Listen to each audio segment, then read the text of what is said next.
And what we have done is that we have eaten different diets, and to investigate how the blood sugar levels change in correlation with what diets you eat.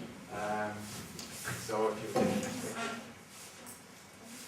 Okay, so we all have eaten according to different diets, and for instance, low carb, high fat, and GI, and an extremely high carbohydrate diet.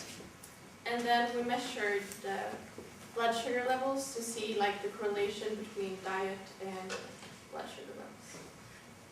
And to measure blood sugar, we use a blood sugar monitor, which is like this. Usually used by diabetics. We made this measurements before we ate to see how the meal actually changed. The blood sugar level. Also 30 minutes after, as well as 90 minutes after we had eaten.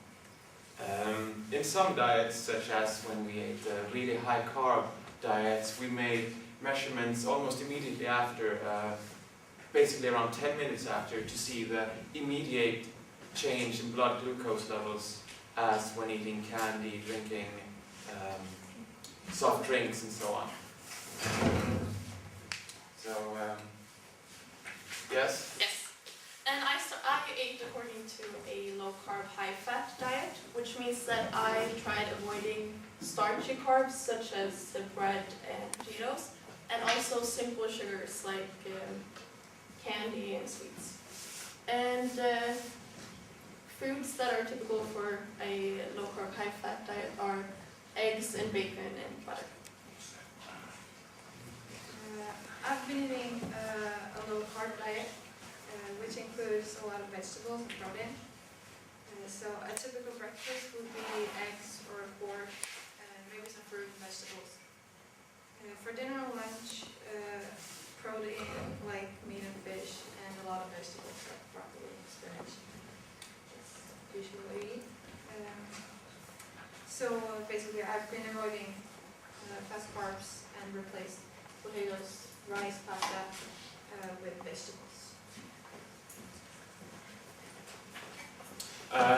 This was what my diet was. I basically tried avoiding everything which didn't consist of mainly sugar. So for lunch I had some cake and candy and Coca-Cola. And I ate this was basically for one day. I didn't eat it for breakfast, but for lunch and fika. You're going to see the results of my diet later when we show our data. And I also, the first day I ate this ultra high carb as well. Then I ate Nutella pancakes for both breakfast and lunch, and at lunch I ate some cookies as well. For fika, I also forced myself to eat about 200 grams candy and energy drinks. And you didn't feel that good? No, I didn't feel that good at all, actually. It wasn't as fun as you might think. So, do you want to continue? Yeah, so by eating low carb, high fat, and GI diet, you get a more stable blood sugar level than if you would eat just candy and like a high carb diet.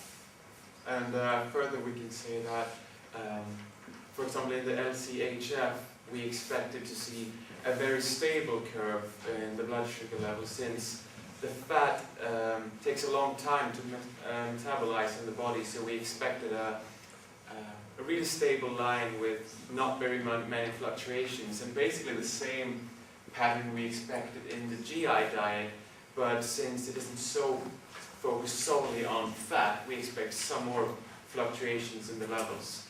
And with the ultra high carb diet, we expected basically a roller coaster when it came to the blood sugar levels. And here you can see our data. It's the unit is millimoles of sugar per glucose per liter in the blood, and you can see that we all had. This was the first day when I wasn't involved, but the before breakfast values are all pretty standard, around 4. A normal value for the blood sugar level would be between 4 and 6. So anything between 4 and 6 is basically fairly normal and not dangerous or anything. And here we can see, here's Frida with her high carb. We can see that she fluctuates a lot. Before breakfast and 30 minutes after, she's made a huge leap, whilst the LCHF is basically really stable all throughout the day. A difference of like 0.6 at most between the meals.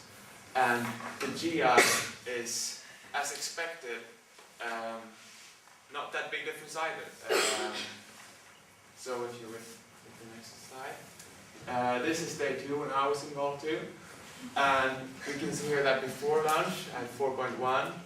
And then I got immediately up to 8.3 after my candy, cola and cake dinner, lunch.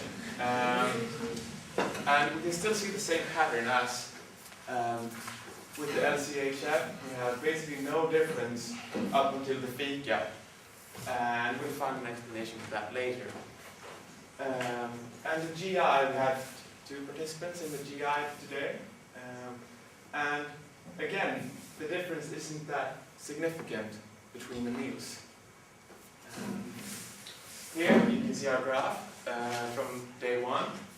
And this red one here is the very high carb diet. And you can see the marks here is where we've eaten. So here we have breakfast, and you can see that immediately there's a very steep increase in blood sugar level, as well as a fast decrease, and it goes up and down, up and down. Compare this to the black one, which is the LCHF, which is fairly low in the low region of blood sugar, but very stable throughout the day due to the fat. And then you can see the GI is more stable than the high carb, but still it fluctuates a bit. Like here we see lunch, it peaks up, and at peak it peaks up fairly high. Yeah, next. This is the day 2, when I was here too. And you can still see, here is mine when I had lunch. I can reach that far up. And this was a fairly extreme change in blood sugar. Still the same pattern exists with the LCHF, GI. They're basically following the same type of pattern in the beginning, up until we reach the 3 o'clock mark when we had fika. And here, the GIs ate strawberries.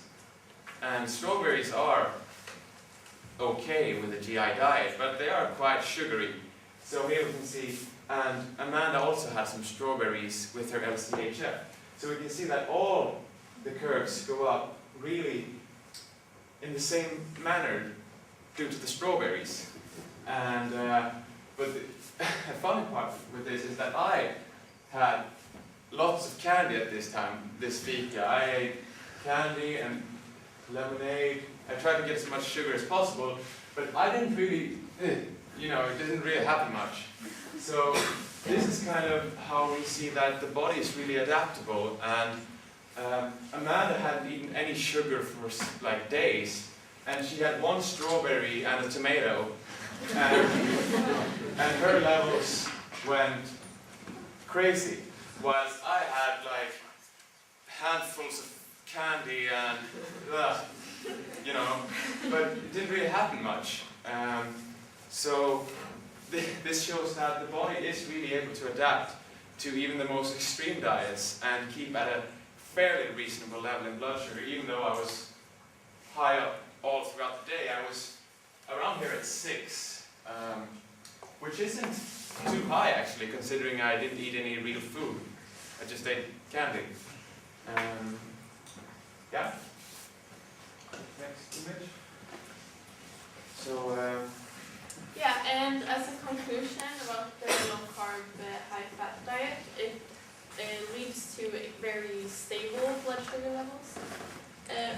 we've seen during our fika, the blood sugar levels can increase rapidly, although I didn't eat that many carbs. And GI gives also a fairly stable blood sugar level.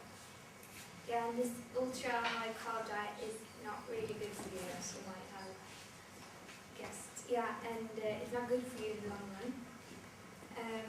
And I actually felt sick at the end of the day, so. Yeah, I can tell you that I had a severe headache in the evening, and I had a sugar craving too. I don't know, I just felt like eating something, but then when we had real food, it tasted heavenly. So I can tell you that, even though it might sound really nice to have like a kilogram of candy and just eat as much as you like, We can't agree with that. no, we can't. Food is good. Candy is bad. Right. Yeah, that was the conclusion of ours. And no, more picture. Then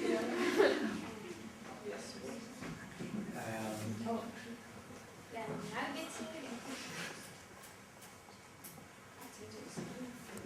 And here